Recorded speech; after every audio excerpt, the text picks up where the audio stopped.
बिस्मिल्लाहिर्रहमानिर्रहीम। अस्सलाम वालेकुम। आप तमाम स्टूडेंट को मैं खुश आमदीद कहता हूँ। First year chemistry chapter number 1 और आज चैप्टर नंबर 1 के लेक्चर नंबर 6 में जिस टॉपिक पे बात करने जाएंगे वो है significant figures, rounding off data and errors. तो आज का जो लेक्चर है चैप्टर नंबर 1 के जो रिमेनिंग आर्टिकल्स हैं उनको हम स्टडी कर रहे हैं। उनमें से जो मोस्ट इंपॉर्टेंट आर्टिकल्स हैं उनके नाम यहाँ पे ऊपर लिख दिए गए हैं। इसके अलावा भी बहुत सारे आर्टिकल्स को आज के लेक्चर में हम डिस्कस करेंगे। तो आइए लेक्चर का आगाज करते हैं। तो सबसे पहले तो हम ये पढ़ने जाएंगे जी कि ये सिग्निफिकेंट फिगर्स क्या होते हैं। तो सिग्निफिकेंट फिगर्स की डेफिनेशन अब आपके सामने है। सिग्निफिकेंट फिगर्स बेसिकली डिजिट्स होते हैं जी। तो किसी भी नंबर की बात की जाए तो किसी भी नंबर में एक से ज्यादा डिजिट हो सकते हैं जी। मिसाल के तौर पे अगर मैं 12 कह रहा हूं तो 12 एक नंबर है और 12 नंबर के अंदर 2 डिजिट्स हैं, एक 1 है एक 2 है। इसी तरह अगर मैं कहता हूं 5000 तो 5000 ये एक नंबर है और उस नंबर के अंदर कितने डिजिट्स हैं तो मैं इसको लिखूंगा 5000। तो इसका मतलब है इसके अंदर 4 डिजिट्स हैं जी। तो सिग्निफिकेंट फिगर्स की डेफिनेशन क्या है ये अब आपके सामने है, लिखा है the digits of a number knowledge of which with accuracy is necessary to express in a quantity is called significant figure। तो किसी भी क्वांटिटी को एक्सप्रेस करने के लिए जितने डिजिट्स को एक्सप्रेस करना लाजमी हो ताकि उस क्वांटिटी को हम एक्यूरेटली डिफाइन कर सकें, तो ये जो डिजिट्स हैं ये क्या कहलाते हैं? सिग्निफिकेंट फिगर्स कहलाते हैं। तो ये इसकी डेफिनेशन अब आपके सामने आई। The digits of a number knowledge of which with accuracy is necessary to know in order to express in a quantity, this is known as significant figures। तो किसी भी नंबर के अंदर मौजूद वो डिजिट्स जिनको जानना जरूरी हो। क्यों जानना जरूरी हो? ताकि किसी भी क्वांटिटी को हम एक्यूरेटली एक्सप्रेस कर सकें। तो वो डिजिट्स क्या कहलाते हैं? सिग्निफिकेंट फिगर्स कहलाते हैं जी। तो ये सिग्निफिकेंट फिगर्स की आपने डेफिनेशन पढ़ी। तो सिग्निफिकेंट फिगर किसी भी नंबर की डिजिट्स को कहते हैं और डिजिट्स और नंबर में मैंने आपको फर्क बता दिया जी। तो नंबर के अंदर बहुत सारे डिजिट्स भी हो सकते हैं जी, लेकिन कितने डिजिट्स का जानना जरूरी है, जिन डिजिट्स का जानना जरूरी है उनको आप काउंट करें, वो तमाम के तमाम डिजिट्स सिग्निफिकेंट फिगर्स कहलाते हैं। अब हम वो रूल्स पढ़ने जाएंगे कि जिनके जरिए हम सिग्निफिकेंट फिगर्स को डिटरमिन कर सकते हैं जी। तो ये 5 रूल्स हैं, इनको इनकी एग्जाम्पल्स के साथ पढ़ेंगे तो जरा इन्हें गौर से देखिएगा जी। तो ये पहला रूल है जी। इससे पहले मैं आपको जरा डिजिट्स के बारे में बता दूं तो हमारे पास मैथ्स के अंदर कुल 10 डिजिट्स हैं जी और ये 0 से स्टार्ट होते हैं और 9 पर ख़त्म होते हैं। जो पहला डिजिट है वो 0 है और इस 0 के अलावा बकिया रह जाने वाले जो 9 डिजिट्स हैं जो 1 से स्टार्ट होते हैं और 9 पर ख़त्म होते हैं, यानी 1 2 3 4 5 6 7 8 9, ये तमाम के तमाम डिजिट्स 0 के अलावा ये जो डिजिट्स मैंने पढ़े ये नॉन जीरो डिजिट्स कहलाते हैं। जबकि 0 ये 0 ही कहलाता है जी। और इसके अलावा अगर आप 11 की बात करेंगे तो 11 के अंदर जो डिजिट है वो क्या हो गया? वो रिपीट हो गया, यानी 2 बार क्या आ गया? 1 आ गया। अगर हम 12 की बात करेंगे तो इसमें 2 बार क्या आ गया जी? 2 आ गया। तो यहाँ पर जो डिजिट्स की बात हो रही है तो उसके अंदर हमारे पास मैथ्स के अंदर सिर्फ 10 डिजिट्स हैं जिसमें से एक 0 है और जो 9 नंबर है यानी 1 से लेकर जो 9 तक के नंबर्स हैं वो आपके नॉन जीरो डिजिट्स कहलाते हैं। तो 0 देखिए, नॉन जीरो डिजिट्स यानी 1 से लेकर 9 तक के ये डिजिट्स ये तो सारे के सारे सिग्निफिकेंट हैं, इनके बारे में तो कोई शक ही नहीं है।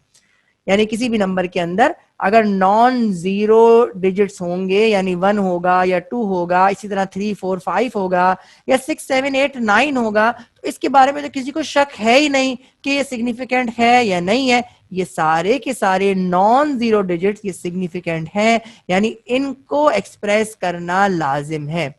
लेकिन अगर आप 0 की बात करें तो 0 कहीं तो सिग्निफिकेंट होता है और कहीं सिग्निफिकेंट नहीं होता। तो असल में ये जो सिग्निफिकेंट फिगर्स के जो रूल आप पढ़ने जा रहे हैं वो असल में 0 के लिए पढ़ने जा रहे हैं कि कहाँ 0 को आप सिग्निफिकेंट मानेंगे और कहाँ 0 को आप सिग्निफिकेंट नहीं मानेंगे। तो इसको देखते हैं जी। तो नॉन जीरो डिजिट्स ये सारे के सारे ही सिग्निफिकेंट होते हैं। जिस तरह मैंने बात की कि नॉन जीरो डिजिट्स क्या है जी, 1 से लेकर 9 तक के जो डिजिट्स हैं वो आपके नॉन जीरो डिजिट्स कहलाते हैं और ये सारे ही के सारे सिग्निफिकेंट होते हैं। तो यहाँ पर आपको 183 नजर आ रहा है। तो इसके अंदर आपको 3 नॉन जीरो नंबर नजर आ रहे हैं, तो इसके अंदर सिग्निफिकेंट फिगर्स भी 3 हैं। ये आपको 12 नजर आ रहा है, 12 के अंदर 2 डिजिट्स नजर आ रहे हैं, एक 1 नजर आ रहा है, एक 2 नजर आ रहा है। तो ये दोनों ही नॉन जीरो नंबर है, इसलिए ये दोनों ही सिग्निफिकेंट फिगर्स कहलाएंगे। ये दूसरा रूल है जी, और दूसरा रूल आपको ये बता रहा है जी कि zero between non zero digits are significant. तो अगर जीरो नॉन जीरो नंबर्स के बीच में आ जाए, या आप ये कहें जी कि जीरो नॉन जीरो डिजिट्स के बीच में आ जाए, तो वो जीरो भी सिग्निफिकेंट हो जाएगा, यानी जीरो सैंडविच हो जाए दो नॉन जीरो नंबर के बीच में, तो वो जीरो, और जितने भी जीरो सैंडविच होंगे, जितने भी जीरो नॉन जीरो नंबर के बीच में आएंगे, वो तमाम के तमाम जीरो भी सिग्निफिकेंट डिजिट्स के अंदर, सिग्निफिकेंट फिगर्स के अंदर काउंट होंगे। तो ये एग्जाम्पल आपके सामने है, ये 1003 लिखा हुआ है। तो यहाँ पर एक्सट्रीम लेफ्ट पर 1 ये नॉन जीरो नंबर है, और राइट पर 3 ये नॉन जीरो नंबर है, और इन दो नॉन जीरो नंबर के बीच में दो जीरो सैंडविच हो गए हैं, यानी इन दो नॉन जीरो नंबर के बीच में दो जीरो आ गए हैं। तो क्योंकि जीरो नॉन जीरो नंबर के बीच में आए हैं, तो ये जीरो भी सिग्निफिकेंट हो जाएंगे। और आप जब इसे काउंट करेंगे, सिग्निफिकेंट फिगर्स इस नंबर के अंदर काउंट करेंगे, तो उनकी तादाद कितनी बनेगी? 4 बनेगी। 1 2 3 4, तो इस नंबर के 4 सिग्निफिकेंट फिगर्स हैं। ये दूसरी एग्जांपल आपके सामने है, 102 लिखा हुआ है, 1 और 2 के दरमियान जीरो आ रहा है, तो ये जीरो भी सिग्निफिकेंट फिगर के अंदर शामिल होगा, और 102 के अंदर कुल 3 सिग्निफिकेंट फिगर्स हैं। ये तीसरा रूल आपके सामने आया, और ये लिखा हुआ है जी, zero just after decimal point in a number less than 1 are not significant. तो अगर आप एक ऐसे नंबर की बात करेंगे जो 1 से छोटा हो, और देखिए जब वो एक कोई नंबर अगर 1 से छोटा होगा, तो इसका मतलब ये है कि उसको लिखा जाएगा 0.1 होगा, या वो 0.9 होगा, या 0.01 होगा। तो यानी वो जीरो जो डेसिमल पॉइंट के बाद आए उस नंबर में जो कि 1 से छोटा हो, तो वो जीरो सिग्निफिकेंट नहीं होते। इसको जरा गौर से देखिएगा, एग्जाम्पल को जरा देखिएगा, समझिएगा। ये एग्जाम्पल आपके सामने है, और ये नंबर लिखा हुआ है 0.0001। तो अगर यहाँ पे आप देखें तो आपको 4 जीरो नजर आ रहे हैं, उसमें से 3 जीरो डेसिमल पॉइंट के बाद नजर आ रहे हैं, एक जीरो डेसिमल पॉइंट से पहले नजर आ रहा है। इनमें से कोई जीरो भी सिग्निफिकेंट नहीं है। सिर्फ, और क्यों नहीं है? क्योंकि ये नंबर लेस देन 1 है, ये नंबर 1 से बहुत छोटा है जी। इसके अंदर सिर्फ एक ही सिग्निफिकेंट फिगर है, और वो नॉन जीरो नंबर यानी 1 है। एक और एग्जांपल से इसको देखते हैं जी। तो यहाँ पे आपको 3 नॉन जीरो नंबर नजर आ रहे हैं, 1 2 5, लेकिन नंबर 1 से छोटा है और इसकी वैल्यू है 0.0125।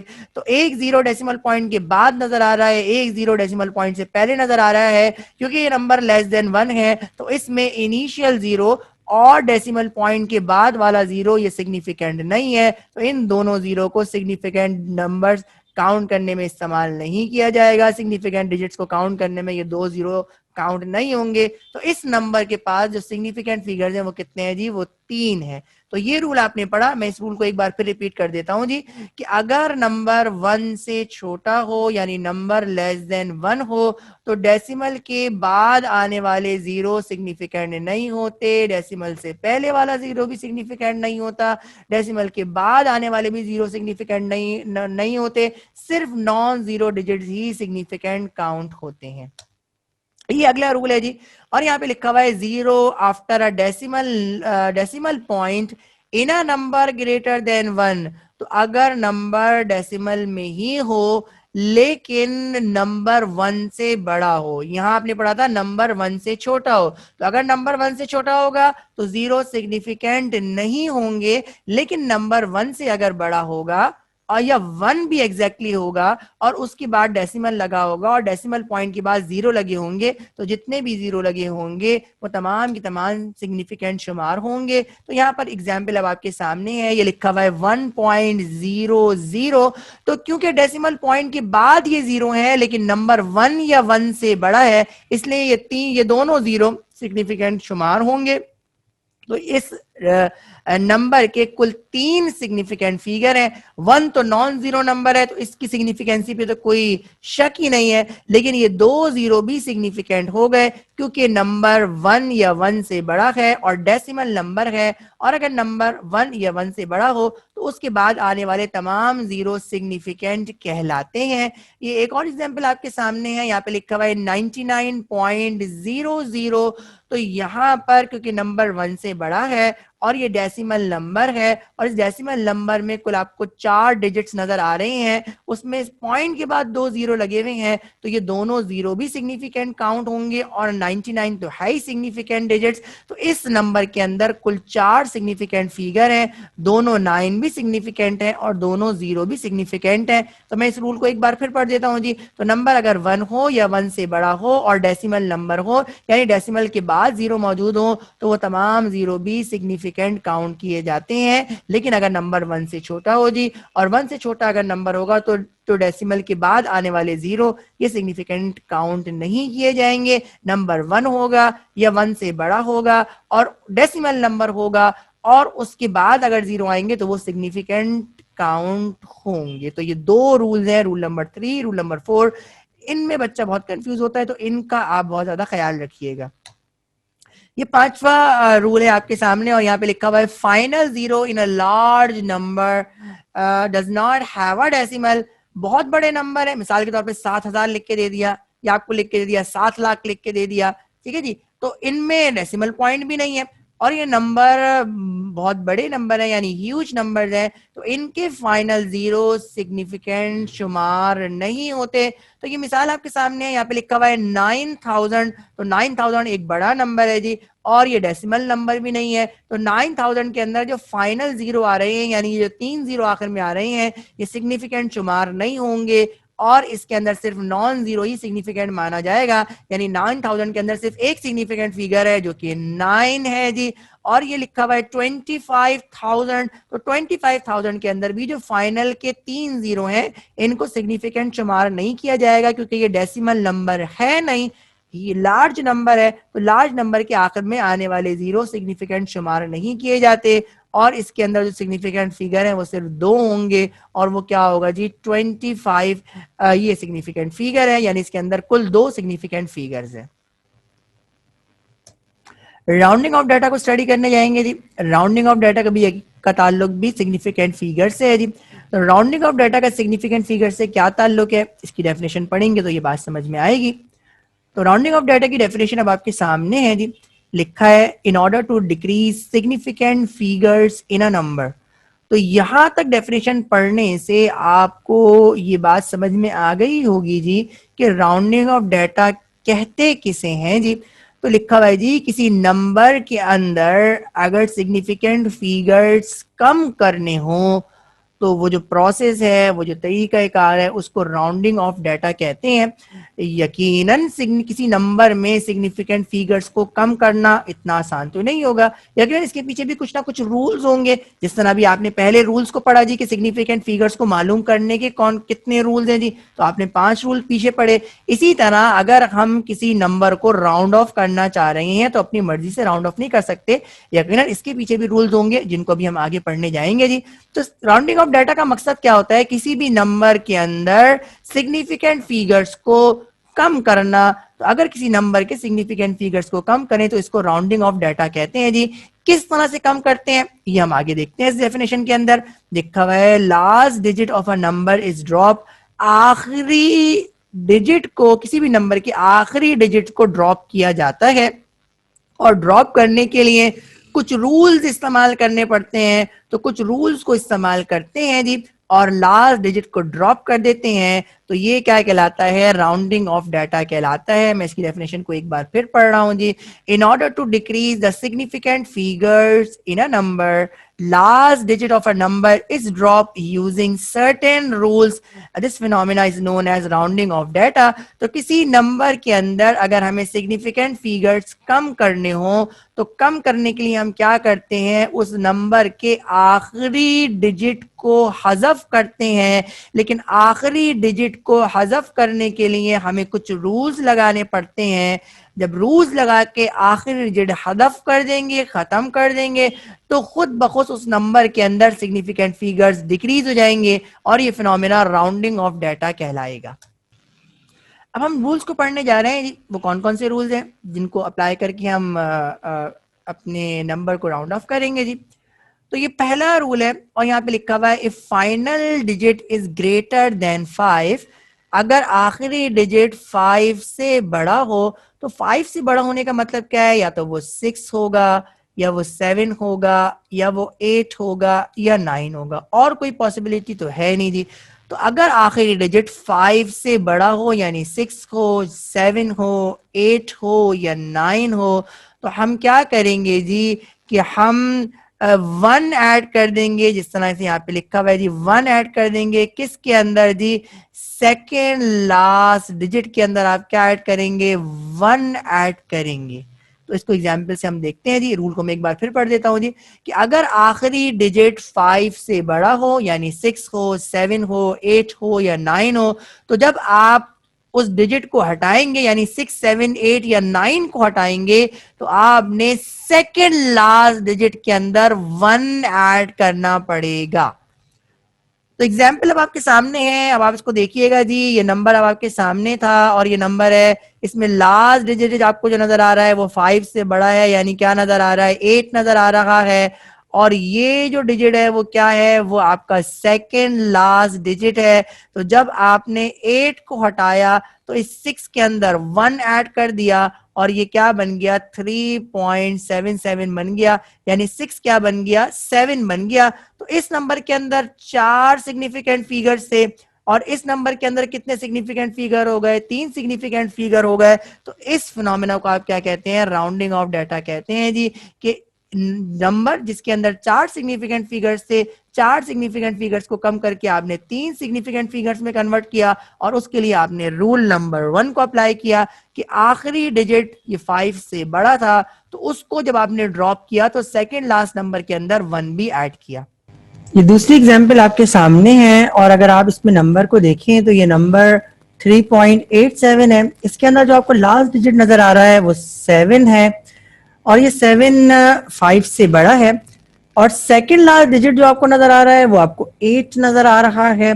तो जब आप, और इस नंबर के अंदर कुल 3 सिग्निफिकेंट फिगर है, अगर आप इसे राउंड ऑफ करेंगे और किसी सिग्निफिकेंट फिगर्स को 2 करना चाहेंगे तो उसके लिए आपको ये लास्ट डिजिट ड्रॉप करना पड़ेगा।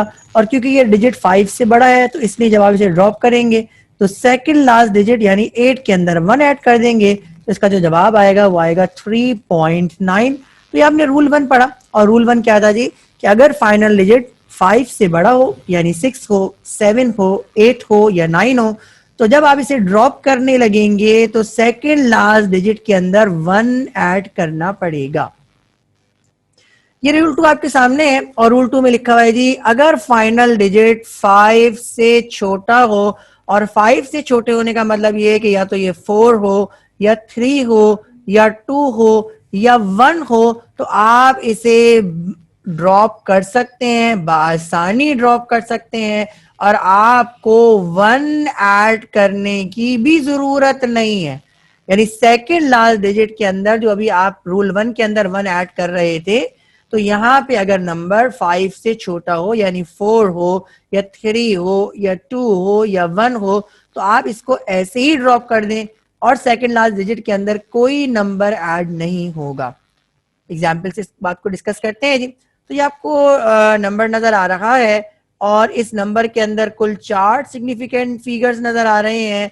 आपने सोचा जी कि इसके सिग्निफिकेंट फिगर्स को कम किया जाए, लास्ट डिजिट को देखा जो कि 3 है और क्योंकि 3 5 से छोटा है जी, तो आप इसे ऐसे ही ड्रॉप कर देंगे और ये बन गया 6.82, यानी सेकेंड लास्ट डिजिट के अंदर आपने कोई चीज वन का आपने एडिशन नहीं किया, तो इस नंबर के अंदर 3 सिग्निफिकेंट फिगर्स हैं जी। ये अगली एग्जांपल आपके पास है जी, और यहाँ पे लिखा हुआ है 6.82। इस नंबर के पास 3 सिग्निफिकेंट फिगर्स हैं, आपने इसे 2 सिग्निफिकेंट फिगर्स के अंदर कन्वर्ट करना है। लास्ट डिजिट को देखा, लास्ट डिजिट 2 है जो कि 5 से छोटा होता है, तो आपने इसे ऐसे ही ड्रॉप कर दिया। जब आपने इसे ड्रॉप किया तो क्या बचा, 6.8 बचा। इस नंबर के अंदर 2 सिग्निफिकेंट फिगर्स हैं।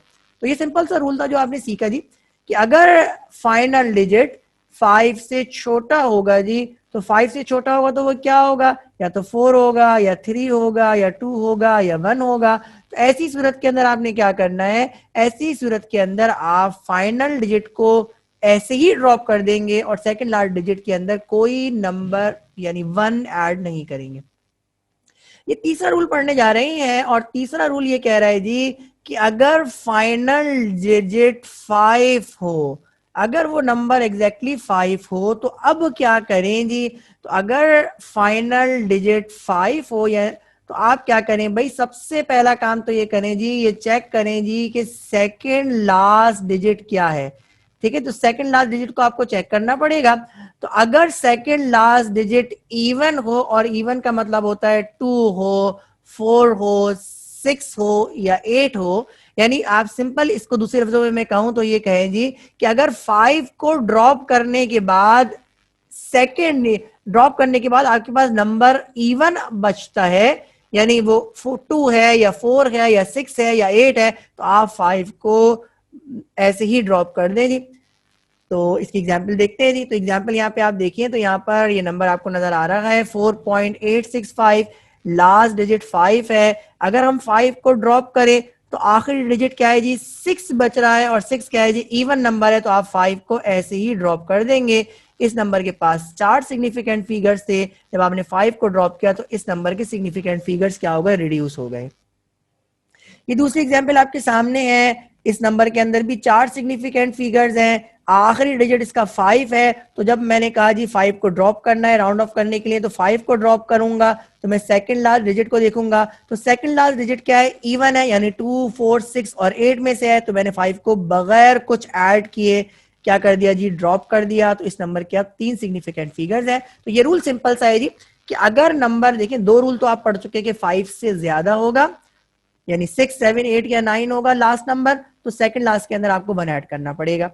जो दूसरा रूल पढ़ा वो आपने क्या पढ़ा जी, कि अगर नंबर 5 से छोटा होगा, यानी 4, 3, 2, 1 होगा, तो आप उस नंबर को ऐसे ही ड्रॉप कर देंगे, सेकंड लास्ट डिजिट के अंदर कुछ भी ऐड नहीं करना पड़ेगा। अब अगर नंबर एग्जैक्टली 5 हो, तो उस 5 के लिए आप क्या पढ़ रहे हैं, रूल पढ़ रहे हैं। और 5 के लिए जो जो रूल है ना, अगर मैं सिंप्लीफाइड फॉर्म में इसको जो है ना डिफाइन करूं, तो 5 इस तरह से ड्रॉप करते हैं जी कि सेकंड लास्ट डिजिट इवन हो जाए। अगर है तो 5 ऐसे ही ड्रॉप हो जाएगा, और अगर वो इवन नहीं है तो फिर उसे इवन बनाने के लिए 1 ऐड करना पड़ेगा सेकंड लास्ट डिजिट के अंदर। अब ये चौथा रूल आपके सामने है, और ये लिखा हुआ है जी कि अगर फाइनल डिजिट 5 हो, तो जब 5 होगा तो फिर आपको सेकंड लास्ट डिजिट देखना पड़ता है। और अगर सेकंड लास्ट डिजिट ऑड हो, और ऑड का मतलब क्या होता है, ये 1 हो, 3 हो, 5 हो, या 7 हो, तो आप क्या करेंगे, इसके अंदर 1 ऐड करेंगे। और 1 इसलिए ऐड कर रहे हैं कि ये इवन बन जाए जी, और इवन बन जाए इसका मतलब ये है कि जी ये 2 बन जाए, 4, 6, 8, या अगर 9 हो तो वो 10, 0 बन जाए। तो 5 को ड्रॉप करने से पहले सेकंड लास्ट डिजिट के अंदर आपने 1 ऐड करना पड़ेगा, ताकि ऑड नंबर इवन नंबर के अंदर कन्वर्ट हो जाए। इस एग्जाम्पल से इस बात को डिस्कस करते हैं जी। तो इस एग्जाम्पल को अगर आप देखें, तो इस नंबर के अंदर 4 सिग्निफिकेंट फिगर्स हैं, फाइनल डिजिट क्या है जी, 5 है। तो जब हम 5 को ड्रॉप करने लगेंगे, तो हमने क्या देखा जी, कि जो बचने वाला नंबर है वो कैसा है जी, ऑड है। तो हमने इस 3 के अंदर क्या ऐड कर दिया, 1 ऐड कर दिया, तो ये 3 क्या बन गया, 4 बन गया जी। तो नंबर के सिग्निफिकेंट फिगर्स कम हो गए, लेकिन 5 को हम इस तरह से ड्रॉप करेंगे जी कि बचने वाला नंबर क्या हो जाए, बचने वाला नंबर इवन नंबर हो, यानी 2, 4, 6 या 8 में से कोई नंबर हो। ये दूसरी एग्जाम्पल आपके सामने है जी। और इस नंबर को भी अगर आप देखें तो इसके अंदर भी 4 सिग्निफिकेंट फिगर्स आपको नजर आ रहे हैं। लास्ट डिजिट 5 है, तो जब आप 5 को ड्रॉप करने लेंगे तो सेकंड लास्ट डिजिट को देखेंगे। सेकंड लास्ट डिजिट इस वक्त ऑड है, तो इसके अंदर आप क्या ऐड करेंगे, 1 ऐड करेंगे, ताकि ये 7 किस में कन्वर्ट हो जाए, 8 में कन्वर्ट हो जाए। तो 6.88 ये जो नंबर है, इसके पास 3 सिग्निफिकेंट फिगर्स हैं। तो ये जो रूल्स हैं वो आपने पढ़े। जो तीसरा रूल है जी, तीसरा और चौथा रूल है, अगर मैं उसको समराइज करूं तो सिंपल ये है जी कि अगर आखिरी डिजिट 5 है तो आपने उसे इस तरह से ड्रॉप करना है जी कि जो सेकंड लास्ट जो डिजिट हो वो क्या हो, वो इवन नंबर हो, यानी 2 हो, 4 हो, 6 हो, 8 हो या 0 हो। तो अगर ये होगा तो आप 5 को बगैर कुछ किए ड्रॉप कर देंगे। लेकिन अगर नंबर ऑड होगा, यानी 1 होगा, 3 होगा, 5 होगा, 7 होगा या 9 होगा, तो फिर आप जब इसे ड्रॉप करेंगे तो सेकंड लास्ट डिजिट के अंदर आपने 1 ऐड करना पड़ेगा। अब हम जिस टॉपिक पे बात करने जा रहे हैं वो है जी एक्सपोनेंट्स फॉर्म। और ये एक्सपोनेंट फॉर्म क्या होता है, इसको हम इसकी डेफिनेशन को हम पढ़ते हैं जी। तो यहाँ पे इसकी डेफिनेशन लिखी हुई है, ये लिखी हुई है, when a value for a purpose of simplicity. तो देखिए ये इसका मकसद आपके सामने आ गया जी। एक्सपोनेंट फॉर्म का जो असल मकसद है वो जी वो सिंप्लिसिटी है, यानी आसानी पैदा करना है जी। Is express as a power to the base 10, this is known as exponent form. और वो नंबर क्या कहलाता है, एक्सपोनेंशियल नोटेशन कहलाता है। तो एक्सपोनेंट फॉर्म की, एक्सपोनेंशियल नोटेशन की डेफिनेशन आपके सामने है। तो अगर किसी नंबर को, यानी अगर कोई बहुत ही बड़ा नंबर हो या कोई नंबर बहुत ही छोटा नंबर हो, तो आप क्या करते हैं, उसे पावर टू द बेस 10 की फॉर्म में एक्सप्रेस करते हैं जी। या तो आप लिखेंगे ये 3 लिखेंगे, या आप क्या लिखेंगे, आप -3 लिखेंगे जी। तो ये जो आपको फॉर्म नजर आ रही है नंबर की, इस तरह फॉर्म के उसके साथ पावर टू द 10 की पावर कोई चीज लगी हो, तो इसे आप क्या कहते हैं, इसे आप एक्सपोनेंट फॉर्म कहते हैं जी। तो जरा हम किसकी एग्जाम्पल इसको डिस्कस करते हैं जी। तो ये 2 एग्जाम्पल आपके सामने है जी। और ये आपको एक नंबर नजर आ रहा है और ये क्या है जी, ये 20,000 लिखा नजर आ रहा है। अब आपने इसे एक्सपोनेंट फॉर्म की में कन्वर्ट करना है। तो 20,000 का मतलब ये है जी, इसका डेसिमल यानी 0, ये पॉइंट, डेसिमल पॉइंट कहाँ होगा, यहाँ पे होगा। अब इस डेसिमल पॉइंट को, रूल इसमें यह है जी कि इस डेसिमल पॉइंट को पहले नॉन जीरो नंबर के पास लेके जाना पड़ता है जी। तो आपने डेसिमल पॉइंट को कहाँ पे जंप करवा रहे हैं, आप लेफ्ट हैंड साइड पर इसकी जंपिंग करवा रहे हैं।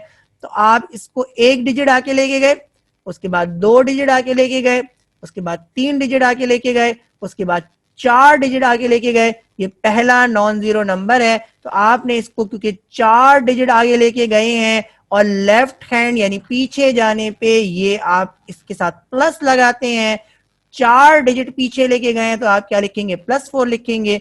तो इसको एक्सपोनेंट फॉर्म में किस तरह कन्वर्ट करेंगे, 2.0 एक्सपोनेंट 4, या इसको आप लिख सकते थे 2 एक्सपोनेंट 4। तो अगर नंबर क्या होगा, लार्ज होगा, तो एक्सपोनेंट कैसी होगी जी, एक्सपोनेंट पॉजिटिव होगी, जो हमने यहाँ पे देखा। अब आप इस नंबर को देखिए तो ये नंबर <1 है, 1 से बहुत छोटा नंबर है जी। और अब आपने इस डेसिमल पॉइंट को कहाँ पे लेके जाना है, ये आपको राइट पे लेके जाना है। और इस बात का ख्याल रखिएगा, जब भी आप डेसिमल पॉइंट को राइट पे लेके जाएंगे तो एक्सपोनेंट कैसी लगेगी, नेगेटिव लगेगी।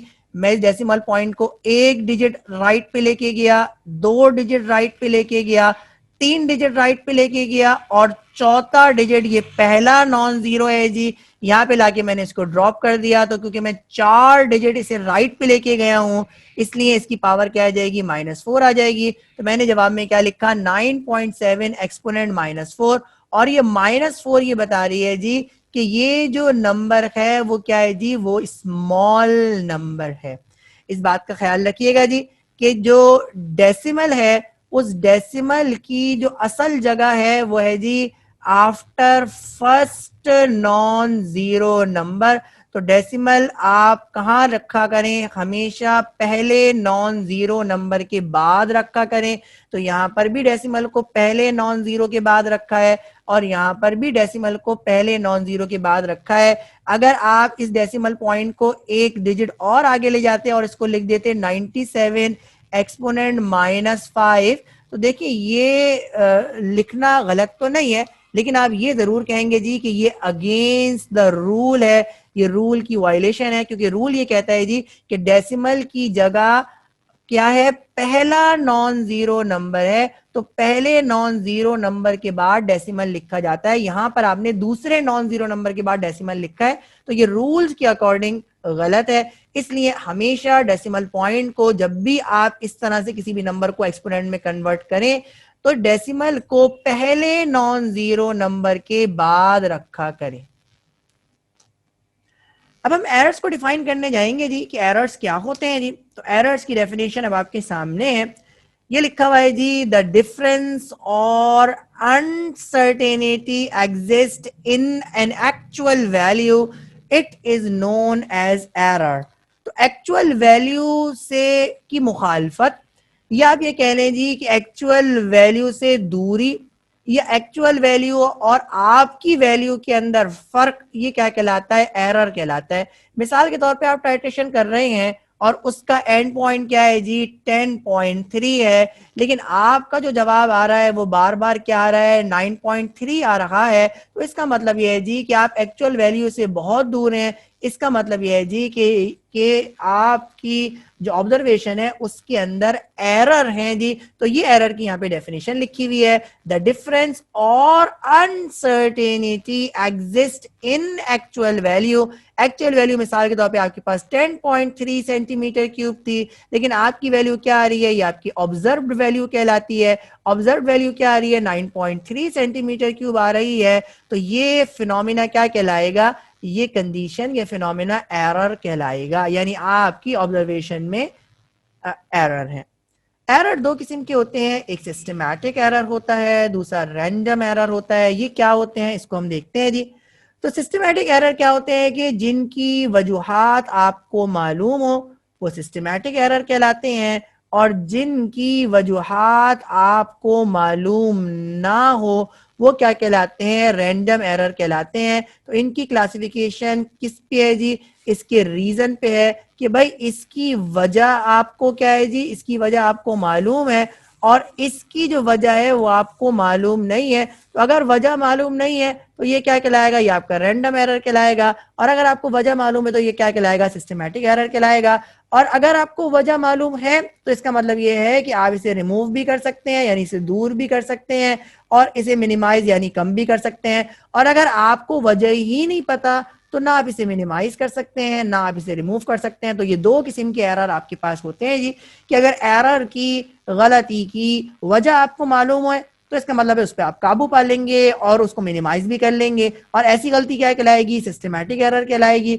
लेकिन अगर आपको गलती की वजह पता नहीं होगी तो ना आप उसे मिनिमाइज कर सकते हैं ना आप उसे खत्म कर सकते हैं, तो ऐसे एरर क्या कहलाएंगे, रैंडम एरर कहलाएंगे। इन दोनों के दरमियान डिफरेंस को पढ़ने जा रहे हैं और इम्तिहान में इन दोनों के दरमियान डिफरेंस आता है, तो ये डिफरेंस मैंने यहाँ पे मेंशन कर दिए जी। तो पहली तो वही डेफिनेशन है जी कि ये वो एरर हैं कि जिनकी वजूहात आपको मालूम है, और ये वो एरर हैं कि जिनकी वजूहात आपको मालूम नहीं है जी। जब वजूहात मालूम है तो इसका मतलब ये है कि इनको रिमूव भी किया जा सकता है और मिनिमाइज भी किया जा सकता है, और जब इनकी वजूहात का इल्म नहीं है आपको तो इसका मतलब इसे रिमूव करना ये मुमकिन नहीं है जी। ये जो एरर है ये इंस्ट्रूमेंट के अंदर, ये एपरेटस के अंदर मौजूद होते हैं, और ये जो एरर है ये मिस हैंडलिंग की वजह से, यानी आपकी गलती से होते हैं जी, कि आप इंस्ट्रूमेंट को सही इस्तेमाल ही नहीं कर रहे। तो ये मिस हैंडलिंग की वजह से होते हैं, ये आपके क्या होते हैं जी, और आपको इसका इल्म भी नहीं है। एक तो ये जी कि आपने ह्यूमन एरर वो होते हैं, ह्यूमन एरर भी आपके सिस्टमैटिक हो सकते हैं जी, कि आप गलती कर रहे हैं और आपको इसका इल्म है जी। आपको अगर उसका इल्म है तो वो सिस्टमैटिक एरर के अंदर शामिल हो जाएगा। लेकिन आप ऐसी गलती कर रहे हैं जी कि जिसका आपको इल्म ही नहीं है, या इंस्ट्रूमेंट के अंदर कोई ऐसा एरर आ गया है कि जिसका आपको पता ही नहीं चल रहा, खोजने के बाद भी इल्म नहीं हो रहा, तो ऐसे तमाम के तमाम एरर क्या हो जाएंगे जी, रैंडम एरर हो जाएंगे जी। अगर आपको, यानी रैंडम एरर की भी अगर आपको कॉज पता लग जाए तो वो भी फिर सिस्टमैटिक एरर बन जाएगा। जब तक उसकी कॉज नहीं पता, जब तक उस गलती की वजह नहीं पता, तो वो आपके लिए क्या है जी, रैंडम एरर है जी। सिस्टमैटिक एरर को डिटर्मिनेट एरर भी कहते हैं, और इम्तिहान में इस नाम से भी ये सवाल आया हुआ है, तो इसको जरा इसको देखिएगा। यानी सिस्टमैटिक एरर का जो दूसरा नाम है वो डिटर्मिनेट एरर है। और रैंडम एरर्स का जो दूसरा नाम है वो है जी इनडिटर्मिनेट एरर्स। तो अगर डिफरेंस लिखने के लिए आ जाए डिटर्मिनेट एरर्स और इनडिटर्मिनेट एरर्स, तो डिटर्मिनेट का मतलब सिस्टमैटिक और इनडिटर्मिनेट का मतलब रैंडम एरर्स है। तो ये डिफरेंस था इम्तिहान में, क्योंकि आता रहता है ये जी, तो इसकी डिफरेंस को आपके सामने मैंने रखा। एक्यूरेसी और प्रिसीजन, ये वर्ड भी बहुत ज्यादा इस्तेमाल होता है, तो जरा इसको भी स्टडी करते हैं और फिर जरा हम इसको समझेंगे जी कि एक्यूरेसी और प्रिसीजन ये क्या टर्म है जी। तो एक्यूरेसी का मतलब यानी एरर का, एरर तो गलती को कहते हैं, और गलती का मतलब है एक्यूरेट वैल्यू से दूर होना। और अगर आप एक्यूरेट वैल्यू पे पहुंच जाएं जी, तो इसका मतलब है इसे क्या कहते हैं जी, एक्यूरेसी कहते हैं जी। तो यहां पे लिखा हुआ है the agreement of result with actual value. मिसाल के तौर पे मैं अगर पीछे वाली एग्जांपल की बात करूं, तो अगर वैल्यू 10 पॉइंट, ये एंड पॉइंट टाइटेशन का 10.3 सेंटीमीटर है और आप भी 10.3 सेंटीमीटर लेके आ गए, तो इसे क्या कहेंगे, इसे आप एक्यूरेसी कहेंगे।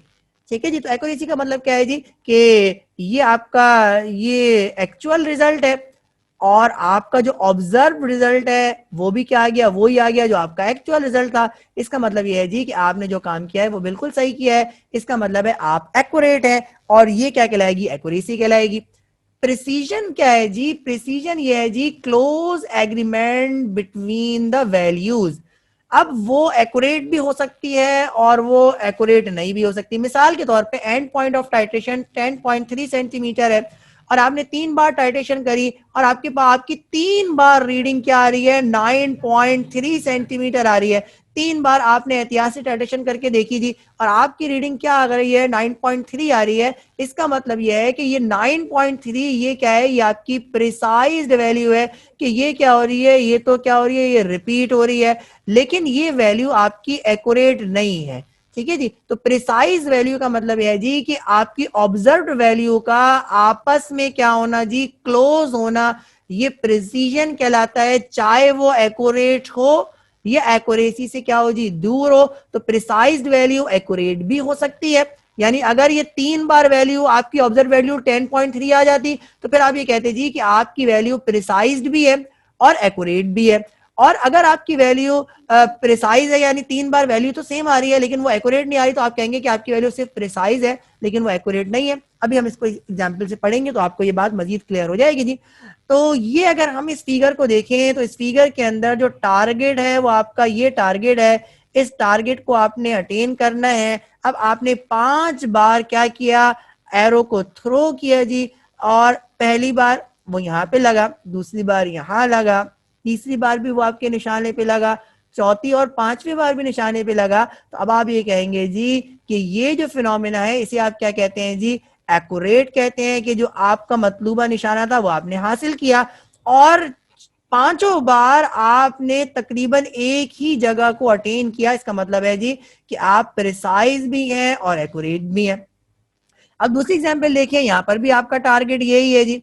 आपने 5 बार एरो को थ्रो किया, वो पहली बार यहां लगता है, दूसरी बार यहां लगता है, तीसरी बार यहां लगा, चौथी और पांचवी बार भी इसी रीजन के अंदर लग रहा है। इसका मतलब यह है जी कि आप एक्यूरेट तो नहीं है, लेकिन आपका जो निशाना है वो क्या है जी, प्रिसाइज जरूर है, क्योंकि बार बार वो एक ही जगह पे लग रहा है। तो यहाँ वैल्यूज एक दूसरे के करीब है, तो ये क्या कहलाएंगी, प्रिसाइज कहलाएंगी, लेकिन वो एक्यूरेट से दूर है। तीसरी पॉसिबिलिटी क्या है जी कि आपका टारगेट क्या है, आपका टारगेट ये रीजन है। आपने 5 निशाने लिए, पहले निशाना आपका यहां लगा, दूसरा यहां लगता है, तीसरा इधर, चौथा इधर और पांचवा इधर लगता है। तो इसका मतलब है ना ही आप एक्यूरेट हैं और ना ही आप प्रिसाइज हैं। तो एक्यूरेसी और प्रिसीजन यकीनन आपको यहां से समझ में आ गई होगी। ये जो पहला केस था इसके अंदर आप एक्यूरेट भी थे और प्रिसाइज भी थे, यानी आपकी जो थ्रो थी वो एक्यूरेट भी थी, यानी असल टारगेट को भी अटेन कर रहे थे, और आपने 5 बार टारगेट को अटेन किया, इसका मतलब है आप एक्यूरेट और प्रिसाइज भी हैं। ये जो एग्जांपल थी इसमें आप प्रिसाइज तो थे, लेकिन आप बार बार एक जगह निशाना तो ले रहे थे, लेकिन वो जो जगह थी वो आपका टारगेट नहीं था। इसका मतलब है आप प्रिसाइज तो हैं लेकिन एक्यूरेट नहीं है। और ये जो तीसरी एग्जांपल है इसके अंदर आप प्रिसाइज भी नहीं है क्योंकि आप बार बार मुख्तलिफ जगह को हिट कर रहे हैं, और आप एक्यूरेट भी नहीं है क्योंकि आप टारगेट को भी हिट नहीं कर सके। तो एक्यूरेसी और प्रिसीजन ये मैंने आपको इस एग्जांपल से समझाई। अब एक रीजन है जिसको हम स्टडी करने जाएंगे जी, और ये लिखा हुआ है जी कि why random errors can not be remove, random errors को आप क्यों रिमूव नहीं कर सकते? भाई इसकी बड़ी सिंपल सी वजह है जी कि जब आपको इनकी इसकी वजूहात का इल्म नहीं होगा तो इसका मतलब ये है कि आप इसे रिमूव भी नहीं कर सकेंगे। तो यहाँ पर अल्फाजों की फॉर्म में इसको डिफाइन करके बताया है जी कि क्योंकि इनके रीजंस आपको नॉट नोन होते हैं, इनकी वजूहात का आपको इल्म नहीं होता, इसलिए आप गलती के सबब तक नहीं पहुंच पाते, और क्योंकि जब आप गलती के सबब तक नहीं पहुंच पाते तो फिर आप उसे रिमूव भी, उसे दूर भी नहीं कर पाते। ये अगला रीजन आपके पास है और यहाँ पे लिखा हुआ है जी why very small and very large numbers are expressed as exponent. तो इन्हें इसे एक्सपोनेंशियल नोटेशन के अंदर क्यों एक्सप्रेस करते हैं, बहुत छोटे नंबर को या बहुत बड़े नंबर को?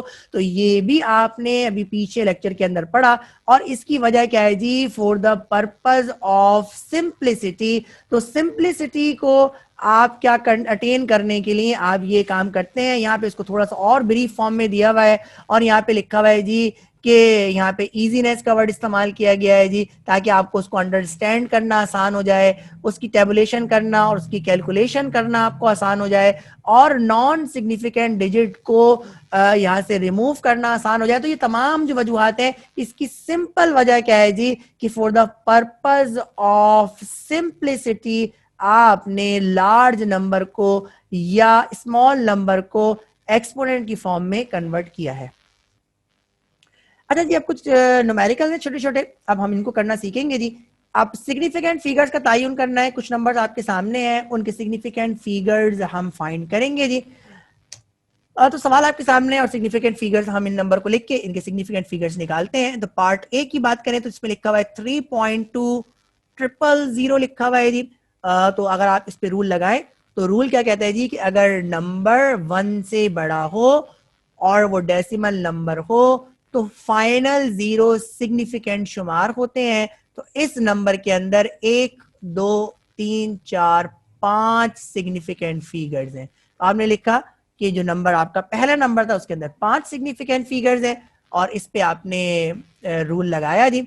दूसरी एग्जाम्पल की पे बात करें तो लिखा हुआ है 15.01। तो ये तो आपके लिए बड़ा ही सिंपल है जी कि आपका पहला नंबर भी क्या है जी? नॉन जीरो है, और आखिरी नंबर भी नॉन जीरो है, और जीरो नॉन जीरो नंबर के बीच में आ रहा है। और अगर जीरो नॉन जीरो नंबर के बीच में आया है तो जीरो भी क्या हो जाता है? सिग्निफिकेंट हो जाता है। तो इस नंबर के अंदर 5 सिग्निफिकेंट फिगर है, 1 भी सिग्निफिकेंट, 5 भी सिग्निफिकेंट, 0 और 1 सिग्निफिकेंट। सी को देखते हैं जी। सी लिखा हुआ है 0.004। अब देखिए ये नंबर 1 से छोटा है, और अगर नंबर 1 से छोटा होगा तो डेसिमल से पहले वाला जीरो और डेसिमल के बाद वाले जीरो सिग्निफिकेंट नहीं होंगे, यानी इस नंबर के अंदर सिर्फ एक सिग्निफिकेंट फिगर है। तो आप लिखेंगे number has 1 significant figure. Example D को देखते हैं। क्वेश्चन नंबर डी में लिखा हुआ है 685। तो 685 के अंदर तीनों ही नॉन जीरो नंबर है, तो इसका मतलब है इस नंबर के पास 3 सिग्निफिकेंट फिगर्स हैं। ई को देखते हैं जी। ई जो एग्जाम्पल है उसके अंदर लिखा हुआ है 9000, और 9000 ये लार्ज नंबर है, और लार्ज नंबर के फाइनल जीरो सिग्निफिकेंट नहीं होते, इसलिए इस नंबर के पास सिर्फ एक सिग्निफिकेंट फिगर है। एफ को देखते हैं जी। एफ लिखा हुआ है 0.58। तो ये नंबर 1 से छोटा है जी, और इस डेसिमल से पहले वाला जीरो सिग्निफिकेंट नहीं होगा, इसका मतलब है इस नंबर में सिर्फ 2 सिग्निफिकेंट फिगर है। जी को देखते हैं। ये लिखा हुआ है 0.0821। तो ये नंबर भी 1 से छोटा है जी, तो इसमें भी डेसिमल से पहले वाला जीरो और डेसिमल के बाद वाला जीरो सिग्निफिकेंट नहीं होगा। सिग्निफिकेंट फिगर क्या है जी? 8 है, 2 है और 1 है, यानी इस नंबर के 3 सिग्निफिकेंट फिगर्स हैं। तो ये सिंपल सी आपने देखा जी। और सिग्निफिकेंट फिगर्स को मुख्तलिफ एग्जाम्पल से, यानी अगर एक नंबर आपको दिया जाए जी तो उस पर रूल्स को किस तरह से अप्लाई करना है, और रूल्स को अप्लाई करके सिग्निफिकेंट फिगर्स का किस तरह से तयन करना है, ये मैंने आपको सिखाया, और इम्तिहान के अंदर ये एमसीक्यूज के अंदर आता रहता है जी। तो इसे जरा आप देखिएगा। अब अपने नंबर को हम एक्सपोनेंशियल नोटेशन की फॉर्म में कन्वर्ट करना सीखेंगे। तो ये सवाल में आपको कुछ नंबर्स दिए हुए हैं और उनको एक्सपोनेंट की फॉर्म में किस तरह से कन्वर्ट करेंगे, आइए इसको सीखते हैं। तो ये पहला नंबर आपके सामने है, और ये पहला नंबर लिखा हुआ है 5678, यानी 5678। इसको एक्सपोनेंट की फॉर्म में कन्वर्ट करना है, तो इसका मतलब है डेसिमल आपको नजर नहीं आ रहा, डेसिमल कहाँ लगा हुआ है? यहाँ पे लगा हुआ है। इस डेसिमल को आप पहले नॉन जीरो नंबर के पास लेके जाना है। तो देखिए मैंने इसके एक डिजिट इसको पीछे किया, 2 डिजिट पीछे किया और 3 डिजिट पीछे किया तो ये क्या बन जाएगा, ये बन जाएगा 5.678 exponent 10 raise to the power +3। ठीक है, इसका आप याद रखिएगा जी कि ये डेसिमल पहले नॉन जीरो नंबर के पास जाता है और जब भी आप इसे कहाँ लेके जाएंगे, लेफ्ट हैंड साइड पे लेके जाएंगे तो आपको एक्सपोनेंट में प्लस लगाना पड़ेगा, और जब भी आप डेसिमल को कहाँ लेके जाएंगे, राइट हैंड साइड पे लेके जाएंगे तो आपको क्या लगाना पड़ेगा, माइनस लगाना पड़ेगा। यानी अगर नंबर स्मॉल होगा तो एक्सपोनेंट कैसा होगा, नेगेटिव होगा, और अगर नंबर लार्ज होगा तो एक्सपोनेंट कैसा होगा, पॉजिटिव होगा, जो आपने सीखा। दूसरे सवाल को हम सॉल्व करने जाएंगे जी। दूसरा सवाल लिखा हुआ है 432.1। ये भी बड़ा नंबर है जी, डेसिमल को आप एक डिजिट आगे लेके गए और दो डिजिट आगे लेके गए तो आपने लिखा 4.321 exponent 10 raise to the power +2। तीसरा सवाल आपके सामने लिखा हुआ है 2000, तो डेसिमल यहाँ पे लगा हुआ है, एक डिजिट आगे लेके गए, 2 डिजिट और 3 डिजिट लेके गए तो आप क्या लिखेंगे 2.0 एक्सपोनेंट क्या लिखेंगे आप +3, या आप इसको किस तरह से लिख सकते हैं 2 एक्सपोनेंट +3। चौथा सवाल को करते हैं जी। यहाँ पे लिखा हुआ है 54321, डेसिमल इसका मतलब है यहाँ पे है, तो ये पहला डिजिट, ये दूसरा डिजिट, ये तीसरा डिजिट, ये चौथा डिजिट, तो क्या बन जाएगा 5.4321 exponent 10 raise to the power +4। अब हम 5000 को करने जा रहे हैं जी।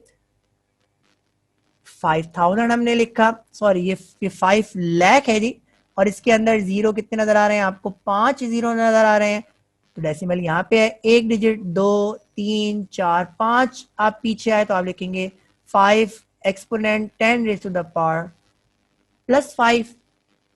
आप छठी एग्जाम्पल को देखें तो ये लिखा हुआ है 53.24, इस डेसिमल को कहाँ लेके जाना है, पहले नॉन जीरो नंबर के पास लेके जाना है, तो ये बन जाएगा 5.324 exponent 10 raise to the power 1। तो उमूमन इस नंबर को इसी तरह भी आप छोड़ सकते हैं क्योंकि ये +1 ये अजीब सी होता है, अजीब सा लगता है जी, तो ये लिखना जरूरी नहीं है। और आखिरी नंबर को आप देखिए तो ये लिखा हुआ है जी, ये मैं इसको कॉपी नहीं कर रहा, मैं डायरेक्ट यहाँ पे आपको करके दिखाता हूँ। तो इस डेसिमल पॉइंट को, ये क्योंकि स्मॉल नंबर है तो यहाँ पे माइनस आएगा, आप एक डिजिट आगे लेके गए, ये दूसरा डिजिट, ये तीसरा डिजिट, ये चौथा डिजिट, ये पांचवा डिजिट, और यहाँ पे लाना पड़ेगा छठा डिजिट, तो ये बनेगा 5.0 exponent 10 raise to the power -6, या आप इसको लिख सकते हैं 5 exponent 10 raise to the power -6। तो यहाँ पे जीरो कितने थे, यहाँ पे जीरो आपको 5 नजर आ रहे थे, तो ये था 0.1234 और उसके बाद 5 था, और इस डेसिमल को आपने कहाँ लेके आना था, यहाँ पे लेके आना था, तो ये पहला डिजिट आगे लेके गए, फिर ये दूसरा, फिर ये तीसरा, फिर ये चौथा, फिर ये पांचवा, यहाँ पे छोड़ेंगे नहीं बल्कि इसको मजीद आगे लेके जाएंगे और पहले नॉन जीरो नंबर के बाद लेके आएंगे, तो ये कितनी प्लेस आगे गया, 6 प्लेस आगे गया, यानी 6 प्लेस राइट गया, इसलिए राइट पे जाने पे इस पे नेगेटिव आ जाएगा। और दूसरी वजह ये, जब भी स्मॉल नंबर होगा तो यहाँ पे एक्सपोनेंट कैसी होगी, नेगेटिव होगी, तो ये इसका आंसर है 5 एक्सपोनेंट -6।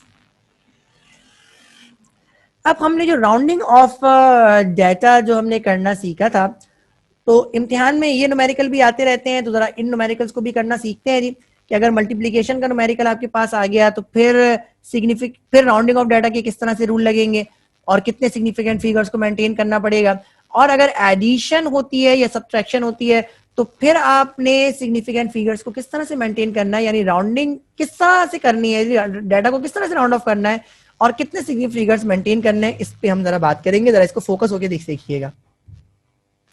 तो ये पहला सवाल आपके सामने है, और इस बात का ख्याल रखिएगा कि जो रूल आप मल्टीप्लिकेशन के लिए पढ़ेंगे वही रूल डिवीजन के लिए भी होते हैं, और इसी तरह जो रूल्स आप एडिशन के लिए पढ़ेंगे वही रूल सब्सट्रैक्शन के लिए भी होते हैं। तो यहाँ पर सवाल सिर्फ और सिर्फ मल्टीप्लिकेशन का है, और ये जो एग्जाम्पल है ये सिर्फ और सिर्फ एडिशन के लिए है।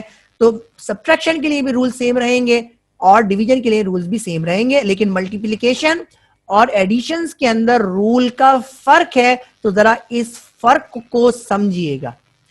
अब आपने इसे सॉल्व करना है, तो सबसे पहले तो आपने क्या किया, इन नंबर को आप कॉपी कीजिए। आपने लिखा 1.41, आपने लिखा 3.546 और आपने लिखा 1.425। इन सब को आपने क्या करना है, आपस में मल्टीप्लाई करवाना है। सबसे पहले तो सिग्निफिकेंट फिगर्स का तायुन कीजिए। इस नंबर के अंदर कितने सिग्निफिकेंट फिगर्स हैं, 3 सिग्निफिकेंट फिगर हैं। इस नंबर के अंदर 4 सिग्निफिकेंट फिगर्स हैं और इस नंबर के अंदर भी 4 सिग्निफिकेंट फिगर्स हैं। अब आप इसे क्या करने जा रहे हैं, अब आप इसे मल्टीप्लाई करवाने जा रहे हैं। जब आप मल्टीप्लाई करवाएंगे तो बस एक बात का ख्याल रखना है जी, कि जो आपका आंसर होगा उस आंसर के अंदर कितने सिग्निफिकेंट फिगर्स होंगे, जो इनमें सबसे कम है। यानी आंसर के अंदर 3 सिग्निफिकेंट फिगर्स होंगे। यानी अगर आपने आंसर के अंदर 2 सिग्निफिकेंट फिगर्स लिख दिए तो भी आप गलत हैं। आंसर के अंदर आपने 4 सिग्निफिकेंट फिगर लिख दिए तो भी आप गलत हैं। 4 से ज्यादा लिख दिए तो भी आप गलत हैं जी। आपने अपने आंसर को इस तरह से राउंड ऑफ करना है जी, कि उसके अंदर सबसे कम नंबर वाले के, जो जिस नंबर के अंदर सबसे कम सिग्निफिकेंट फिगर्स हैं, आपके आंसर के अंदर भी उतने ही सिग्निफिकेंट फिगर्स होने चाहिए। यानी कम से कम सिग्निफिकेंट फिगर्स होने चाहिए। और ये वैल्यूज आपको बताएंगी कि कम से कम सिग्निफिकेंट फिगर्स क्या है। इसको आप सॉल्व कीजिए। आप चाहें तो इसको स्टेप वाइज भी सॉल्व कर सकते हैं, कि पहले इसको मल्टीप्लाई करें, सॉल्व करें, फिर इसको मल्टीप्लाई करें, सॉल्व करें। लेकिन ये वक्त का दिया है, आप पूरी वैल्यू को एक साथ सॉल्व करें और कैलकुलेटर के अंदर जो कुछ आ रहा है उसको आप लिखिए जी। तो आपने लिखा, जो कैलकुलेटर में मेरे जवाब आ रहा है वो जवाब आ रहा है 7.12480। तो कैलकुलेटर में जो जवाब आ रहा था वो मैंने लिखा। अब मैं इसके सिग्निफिकेंट फिगर्स को गिनूंगा। तो 1 2 3 4 5, आंसर के अंदर इस वक्त 6 सिग्निफिकेंट फिगर्स हैं जी। अब मुझे क्या करना है, अब मुझे इसको राउंड ऑफ करना है। और राउंड ऑफ कितना करना है जी, कि इसके अंदर 3 सिग्निफिकेंट फिगर्स बचे। आइए इसको राउंड ऑफ करने का तरीका देखते हैं, रूल्स लगाएंगे जी। तो 0 है, 0 तो ऐसे ही ड्रॉप हो जाएगा। तो 0 ड्रॉप हो गया, ये बन गया 1.7.1248। और नंबर के अंदर अब कितने सिग्निफिकेंट फिगर्स हैं, 5 सिग्निफिकेंट फिगर्स हैं। डेसिमल के बाद आपको 4 सिग्निफिकेंट फिगर और डेसिमल से पहले आपको 1 सिग्निफिकेंट फिगर नजर आ रहा है। अब आपने इस 8 को ड्रॉप करना है। तो जब आप 8 को ड्रॉप करेंगे तो ये 5 से बड़ा है। और जब आप इसको ड्रॉप करने लगेंगे तो आपको सेकंड लास्ट डिजिट के अंदर 1 ऐड करना पड़ेगा। तो आपने यही किया और आपने लिखा 7.125 और 8 को ड्रॉप कर दिया। अब इस नंबर के अंदर 4 सिग्निफिकेंट फिगर है। अब अगर आपने यहाँ पर जवाब को छोड़ दिया और इसको आपने आंसर लिख दिया जी, तो आप गलत हो जाएंगे जी, क्योंकि आपका जो आंसर है उसके अंदर कितने सिग्निफिकेंट फिगर्स होने चाहिए, उतने होने चाहिए जो इन तमाम नंबरों में जिसके पास कम से कम सिग्निफिकेंट फिगर है वो कितने, 3 है जी। आपको मजीद राउंड ऑफ करना पड़ेगा। आपने लास्ट डिजिट को देखा जो कि एग्जैक्टली 5 है। तो जब आप 5 को ड्रॉप करने लगेंगे तो आप सेकंड लास्ट डिजिट को देखेंगे और वो इवन है, तो आप 5 को ड्रॉप कर देंगे, सिंपली ड्रॉप कर देंगे। तो ये बन गया 7.12। अब इस नंबर के अंदर 3 सिग्निफिकेंट फिगर्स हैं, तो 7.12 ये आपका करेक्ट आंसर है। बाकी तमाम आंसर ये करेक्ट तो सब है जी, लेकिन आपको कहा है जी कि रूल्स को अप्लाई करें। तो रूल ये कहता है जी कि जिस वक्त आप नंबर की मल्टीप्लिकेशन करवा रहे होंगे तो आंसर के अंदर उतने सिग्निफिकेंट फिगर्स होंगे जो इस नंबर के अंदर जो कम से कम सिग्निफिकेंट फिगर्स हैं, आपको आंसर के अंदर भी कम से कम सिग्निफिकेंट फिगर्स रखने हैं जी। तो आपने यहाँ पे 3 वैल्यूज को देखा। सबसे कम सिग्निफिकेंट फिगर्स पहली वाली वैल्यू के अंदर थे जो कि 3 थे। इसलिए आपने इस सवाल के अंदर क्या किया, अपने डेटा को राउंड ऑफ किया और राउंड ऑफ करके आप 3 सिग्निफिकेंट फिगर्स तक पहुंचे। तो ये तो सिंपल मल्टीप्लीकेशन का रूल था। अब आप एडिशन के रूल को सीखिएगा। अब जब हम एडिशन के रूल करने जा रहे हैं, अब इस सवाल को सॉल्व करने जा रहे हैं, अब इन नंबरों को हम लिखेंगे। मैंने लिखा 2.102, मैंने लिखा 8 पॉइंट, डेसिमल के नीचे डेसिमल लिखिएगा, यहाँ पे जरूरी है, 02। उसके बाद आपने लिखा 3.458। देखिए यहाँ जो सिंपल रूल है वो ये रूल है कि आपने उतने सिग्निफिकेंट फिगर्स मेंटेन करने हैं जी, डेसिमल पॉइंट के बाद जो जिस नंबर के पास कम से कम सिग्निफिकेंट फिगर्स हो वो आपने मेंटेन करने हैं। या ओवरऑल तमाम सिग्निफिकेंट फिगर्स को देखने की जरूरत नहीं है कि आपने देखा भाई इसके अंदर तो 4 हैं और इसके अंदर 3 है और इसके अंदर आपको कितने नजर आ रहे हैं, 4 नजर आ रहे हैं, तो इसका मतलब ये है जी कि हमें 3 सिग्निफिकेंट फिगर्स मेंटेन करने, नहीं, यहाँ पे रूल नहीं है, ये रूल किसके लिए है, मल्टीप्लीकेशन के लिए है। यहाँ पर आपने क्या करना है जी कि ये नंबर आपको सबसे कम सिग्निफिकेंट फिगर्स है।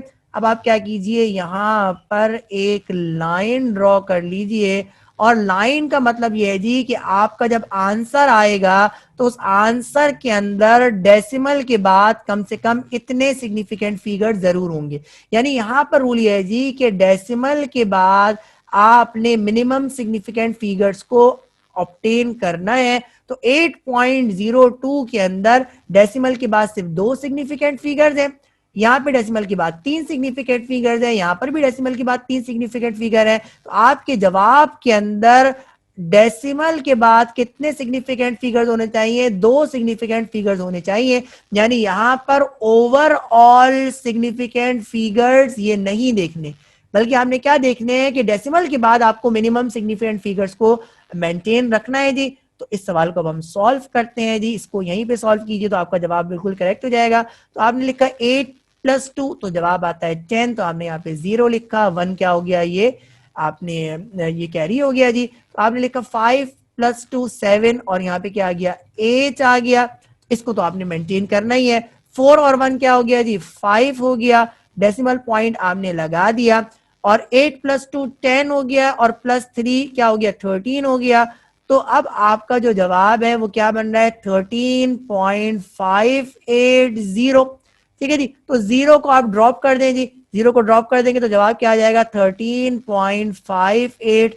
तो ये इस सवाल का जवाब है। और इस सवाल के अंदर कितने सिग्निफिकेंट फिगर, आप ओवरऑल सिग्निफिकेंट फिगर की बात करें तो इस सवाल के अंदर ओवरऑल सिग्निफिकेंट फिगर्स कितने हैं जी, 4 हैं।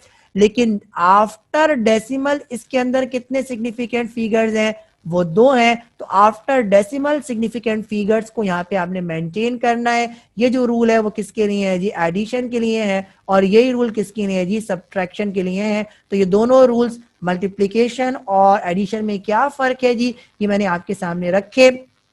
स्टूडेंट क्या गलती करते हैं कि मल्टीप्लिकेशन के रूल एडिशन पे लगा देते हैं। अपनी किताब के अल्फाज को आप पढ़िए, किताब के अल्फाजों को समझने की कोशिश कीजिए जी। किताब में ये बात बहुत वाज़ेह लिखी हुई है और जो रूल जिस तरीके से मैंने आपको सॉल्व करना सिखाया है, आपकी किताब भी आपको इसी तरीके से सॉल्व करना सिखाती है। और यही इन न्यूमेरिकल्स को, यही इन वैल्यूज को सॉल्व करने का तरीका है कि मल्टीप्लिकेशन के अंदर आप ओवरऑल सिग्निफिकेंट फिगर्स देखते हैं, जबकि एडिशन या सब्ट्रैक्शन के अंदर आप डेसिमल के बाद जो सबसे कम सिग्निफिकेंट फिगर्स होते हैं उसको आप देखते हैं।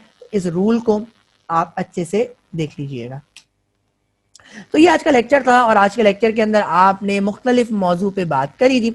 इम्तिहान के अंदर ये सवाल किस तरह से आए हुए हैं, आइए इसको देखते हैं।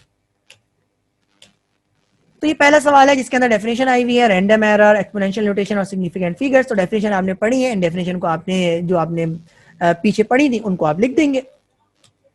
ये दूसरा सवाल है जी, और इस सवाल के अंदर आपने क्या करना है, सिग्निफिकेंट फिगर्स को अप्लाई करना है। और सिग्निफिकेंट फिगर्स को अप्लाई करके आपने क्या करना है जी, इनको दोनों मल्टीप्लिकेशन के सवाल है, दोनों को आप मल्टीप्लाई कीजिए जी। और मल्टीप्लाई करने के बाद फिर आप इसको राउंड ऑफ कीजिएगा जी। बस आप इस बात का ख्याल रखें जी कि यहाँ पर भी सबसे कम सिग्निफिकेंट फिगर्स इस 56 के पास हैं जो कि 2 हैं, और 92 के पास है, ये भी 2 हैं जी। तो अब आप इसको सॉल्व कीजिए और सॉल्व करने के बाद फिर आपका जो आंसर होगा उसके अंदर भी 2 ही सिग्निफिकेंट फिगर्स होंगे। ये सवाल है, उसकी हिंट पहले आ गई थी। सवाल लिखा हुआ है जी कि आप इसको सिंप्लीफाई कीजिए और सिंप्लीफाई कीजिए एक्सपोनेंशियल नोटेशन की फॉर्म में कन्वर्ट करके। तो अब आपको क्या कीजिए, आपको चाहिए जी कि आप करें जी, यहाँ पे हिंट दी हुई है तो आप इसको बड़े आराम से कर सकते हैं कि सबसे पहले इसको एक्सपोनेंशियल नोटेशन की फॉर्म में कन्वर्ट कीजिए। लेकिन जब आप एडिशन करने जाएंगे तो एडिशन करते वक्त आपको इस बात का ख्याल रखना पड़ेगा कि सबकी एक्सपोनेंट भी सेम हो। तो मैंने यहाँ पे आपको हिंट ये दी है जी कि आप क्या करें, इन सब नंबर को इस तरह से कन्वर्ट करें जी कि नंबर की जो एक्सपोनेंट हो, इन तमाम नंबर की एक्सपोनेंट क्या हो जाए, 10⁻³ हो जाए। उसके बाद फिर आप इसको सॉल्व कीजिए और उसके बाद सॉल्व करने के बाद डेसिमल पॉइंट को पहले आंसर के अंदर, डेसिमल पॉइंट को पहले नॉन जीरो नंबर के पास आप कर दीजिए। फिर आपके फाइनल आंसर उस रूल के अकॉर्डिंग बन जाएगा। इसको सॉल्व करके देखिएगा।